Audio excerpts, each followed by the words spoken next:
22वें पारे की एक मारूफ आयत करीमा तिलावत करने की सआदत हासिल की,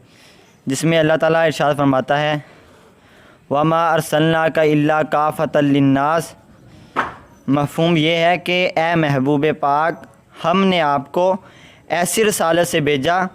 कि जो बहुत आदमियों पर मुहीत, आदमियों को गिनने वाली है। यानी रसूलुल्लाह सल्लल्लाहु अलैहि वसल्लम किसी एक फ़र्द के नबी नहीं हैं,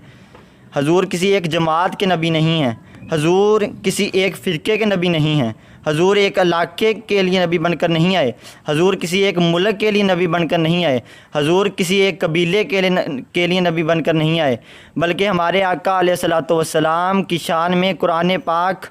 में अल्लाह ताला फरमा रहा है कुल या अय्युहन्नासु इन्नी रसूलुल्लाह इलैकुम जमीआ, कि ए महबूब पाक आप फरमा दें कि ए लोगो, मैं तुम सब की तरफ रसूल बनकर आया हूँ। जब पहले नबी आए तो मखसूस इलाके के लिए आए,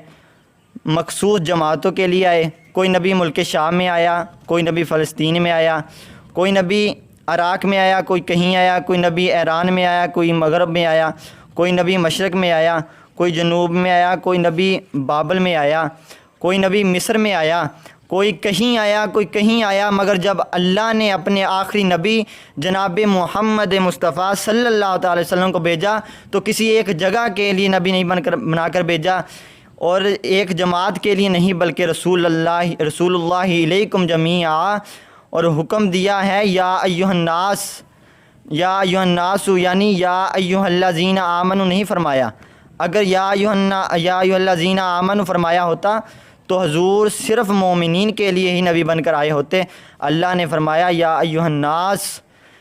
महबूब तमाम लोग, ख्वाह कोई ईसाई हो, ख्वाह कोई यहूदी हो, ख्वाह ईमान वाला हो, ख्वाह पारसी मजूसी हो, ख्वाह बुत परस्त हो, हम